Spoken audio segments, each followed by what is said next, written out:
When your job takes you high above the ground, every workday is hazardous. Who rescues the risk takers when they are in trouble? I'm William Shatner. Tonight, true stories of danger and the courageous people who save our lives on Rescue 911. We begin in Jacksonville, Florida, nearly 200 feet above the St. Johns River.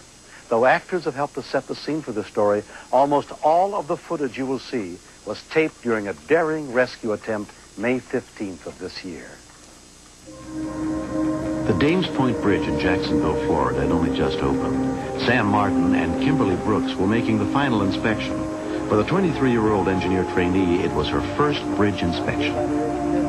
They had been telling me about the inspections and heights, and I was afraid. But, you know, in structure, you deal with height bridges. So I said I might as well go ahead and do it and not seem like a sissy. Sam maneuvered the bucket over the side of the bridge and down underneath it. Suspended 175 feet above the river, Sam, Kim, and two consulting company engineers were searching the underside of the bridge for cracks and fissures.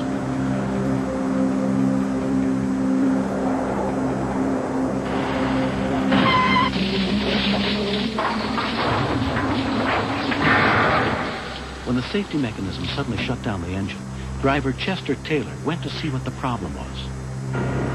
The 34-foot boom arm had broken at the elbow joint and was hanging by one pin. The bucket was on its side, almost upside down. Engineer Bob Farley had been thrown 140 feet down into the river. Engineer Bruce Boyle was left dangling 5 feet below the bucket from his safety belt. Kim and Sam were still in the bucket, trying to hold on. I didn't know if the rest of that boom was going to go or not, and what the circumstances were. I saw it swinging. I knew something had broken, and it was just hanging there, and I didn't know what kind of support was left. 16-1097. We got emergency out here. Man in the water. The boom broke. The first call for help came in at 10:15 a.m. Rescue Jordan, can I help you? Yes, I have an emergency at the Dames Point bridge construction site. What's wrong? I only have a confused account so far. A guy hanging onto a bucket dropped in the river. What side of the bridge is he on? Which direction? North side. He's on the north side of the bridge. Is he near the end or near the span? Near the main span. We'll be there in a minute. 10-4. Jacksonville fire rescue units were dispatched to the scene. Fire 2, rescue 11, ladder 30.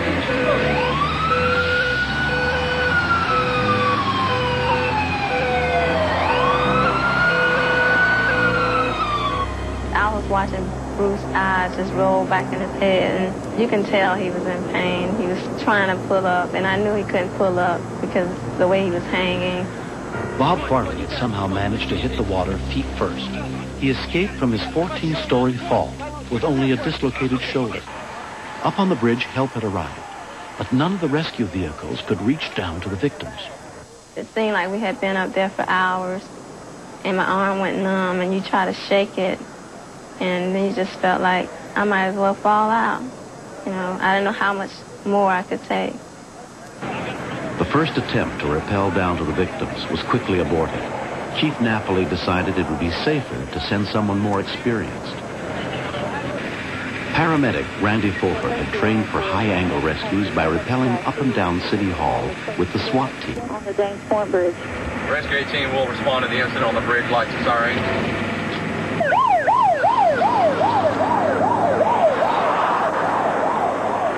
There's just a small rope between you and sudden death in most cases like that. So knots have to be tied accurately. Rigging has to be properly applied. High winds made it too dangerous to try to rappel straight down to the bucket. Chief Napoli and I decided that I would climb down the actual arm of the apparatus, the extension that held the bucket that the people were actually suspended in. When we first decided that, somebody brought up the security and stability of the boom. Was that a good idea to get on it with them? We might actually load it, causing it to completely sever from its attachment and fall into the river. But if we couldn't get to them, we weren't going to do them any good. So we just made the best call we could. All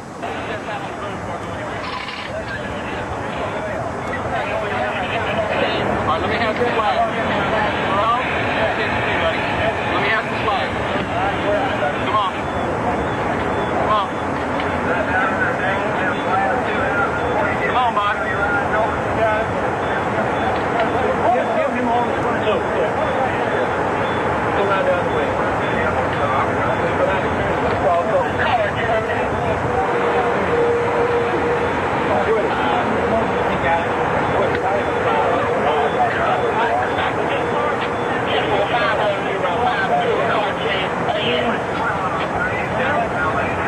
when I saw him climbing down on the boom, I thought, he's going to risk his life also, because I didn't know how much weight it could take.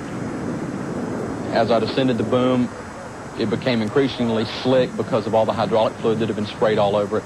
I had a very poor footing, very poor handhold. He's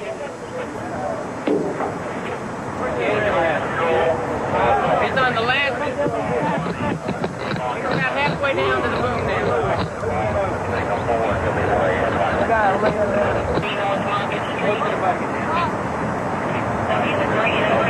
One of my primary objectives when I first reached the patients was, number one, to reassure them. Then, I had to divert my attention at that time to the gentleman that was actually suspended, because I felt that he was in the most distress, at that point the most danger. Tell me when you're ready to bring him up, Randy. I'm ready. You ready? Yeah.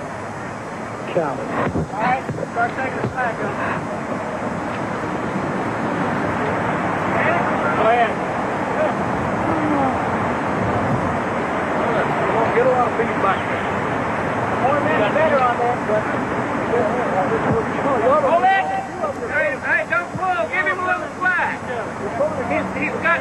He's trying to lift the safety belt from the bucket. Come on up. He's got it now. Take him up. Up.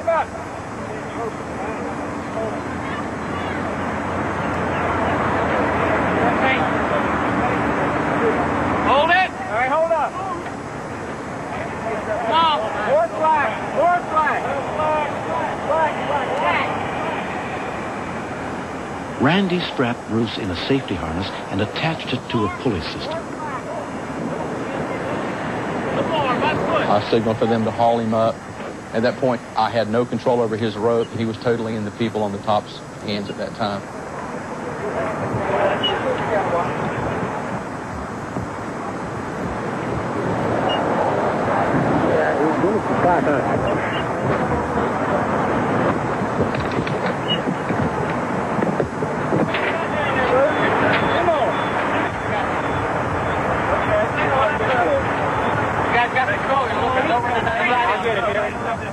Bruce Boyle was safe, emerging from the incident with only a cracked vertebra.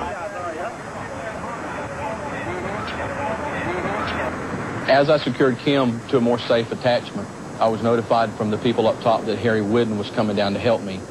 Now that there was one less victim weighing down the crippled boom arm, it was safe for another rescuer to come down and help.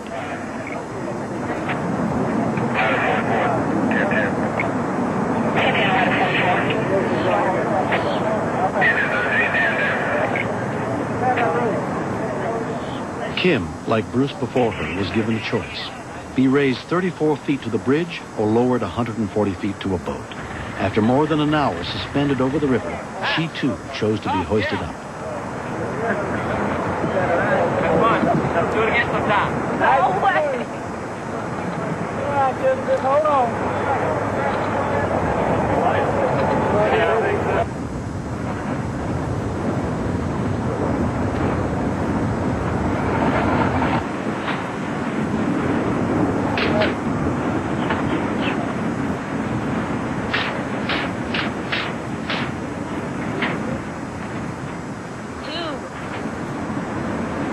After 1.5 hours, the last victim, Sam Martin, was pulled to safety. My first thought when I heard the snap of the boom was, did I go to college for this? Did I actually go to school for this? This is not happening to me. Just the inside knowledge, knowing that I helped somebody else live a more productive life, maybe a longer life, it means a lot to me.